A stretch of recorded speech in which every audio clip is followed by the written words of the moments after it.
اهلا بكم واتمنى تكونوا بخير. النهارده معانا فيديو سريع بخصوص مسدس رش المياه من شركه توتال، وده سعره حوالي 100 ل 110 جنيه. المهم عشان ما اطولش عليكم نبدا الفيديو.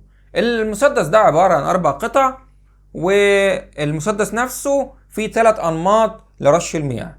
المهم احنا حاليا هنفكه ونجرب نركبه في خرطوم بحيث تشوف شكله العملي. طبعا انا جايبه لغسيل الموتوسيكل، لكن انت تقدر تستخدمه في امور اخرى زي ري الزرع او ترطيب الجو او ايا كان الاستخدام اللي انت هتستخدمه فيه.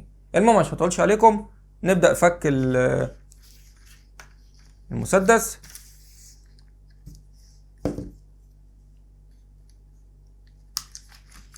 عشان نشوف طريقة التركيب.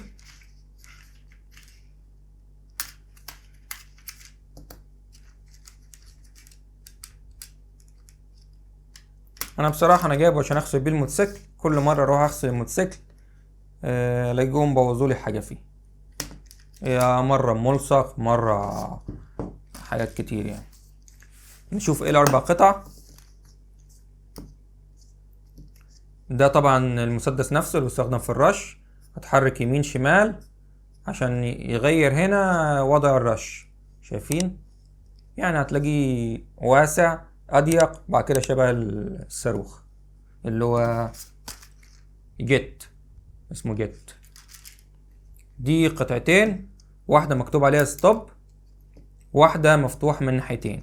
الستوب دي بتركب هنا عشان انت لو فكيت الراس دي فجأة المية يعني تكون متوقفة. شايف؟ مجرى المياه مغلق اهو، فانت المية لو داخلة يعني لو شلت دي هتلاقيها توقفت. طبعا ازاي بنستخدمها؟ احنا نجرب نقفل واحدة واحدة. اول حاجة دي راكبة في الحنفية، دي كده اهو بتركب في الحنفية وتلفها، هتلاقي الخرطوم ده نازل بيركب هنا. دي بتركب ازاي؟ اهو بتشد كده، دخل دي كده كده قفلت اهو كده. دي اتعشقت في دي خلاص. حاليا عايزين نركب الخرطوم، يعني هي كده خلاص راكبه في الحنفيه ولففها. حاليا هنركب الخرطوم، فاحنا هنعمل كده الاول. المفروض بس انا عشان الخرطوم ده قصير هندخل ده القفل، وندخل كده الخرطوم في القطعه دي، بعد كده نقفل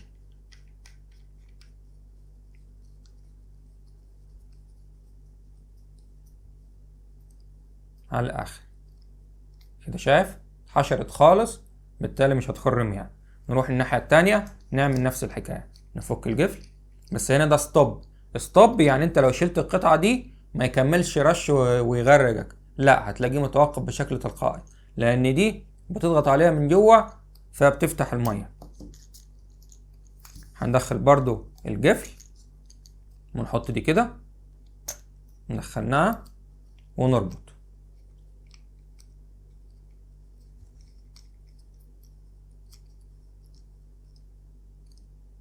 طبعا دي هنا ايه، شايف؟ لكل ما تربط تلاقي القفل ده ربط على الخرطوم، فتلاقيه محشور هنا.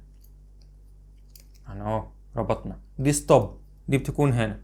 دي اهو بص بننزلها كده وندخل دي كده اهو. بص ثانية،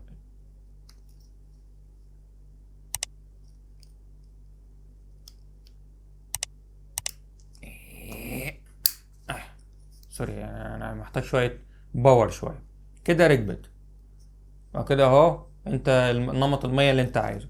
فانت كده دي راكبة في الحنفية، بعد كده راكبة هنا في الخرطوم، طلعت في الحتة دي. ده يعتبر الشكل النهائي. الفك طبعا بسيط، هتفك كده برضو اهو. فكيت كده، هتطلع الخرطوم كده. طلعت الخرطوم من اول ناحية، وهنا دي القطعة اللي انت المفروض عايز تشيلها من الحنفية. بتشد دي كده، فيها سهمة وتحت، بس مفيش حيل طلعناها. بس يفضل يعني متقعدش تفك وتركب كل شوية، لأن القفل بتاعها بلاستيك. هنفك دي برضو، ويفضل يعني ما تفكش وتركب في القطعتين دول، يعني دول ممكن تخليهم ثابتين والخرطوم هو ايه المتغير. ده هنا القفل، عايز تفكها برضو ايه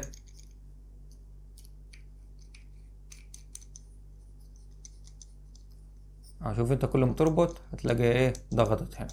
عايز تفكها تعمل كده تجيحها على الاخر بعد كده تشد.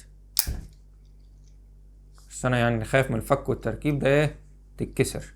بس يعني احنا خلينا عامة خليها مقفولة بشكل عام، وبقى نربط يعني القطعة دي بس في الخرطوم في النهاية. يعني احنا برضو هدخلها حاليا واربطها كده في الحنفية.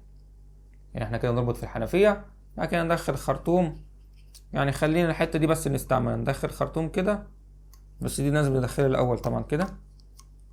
ندخل خرطوم كده ونربط وهكذا. ودي برضو نفس الوضع. نفك القفل ندخلها كده، ندخل خرطوم كده ونربط بس كده. يعني انا طولت عليكم لان انا عدتها مرتين، انا اسف، بس برضو تجربتي زيكم اول مرة، فيعني مش احسن شيء يعني لان اول مرة اجيبها طبعا. المهم ده فيديو سريع كده، اتمنى الفيديو يكون عجبكم، ولو حد عنده سؤال اتفضل في التعليقات، وانتظرونا في الفيديوهات القادمة. سلام.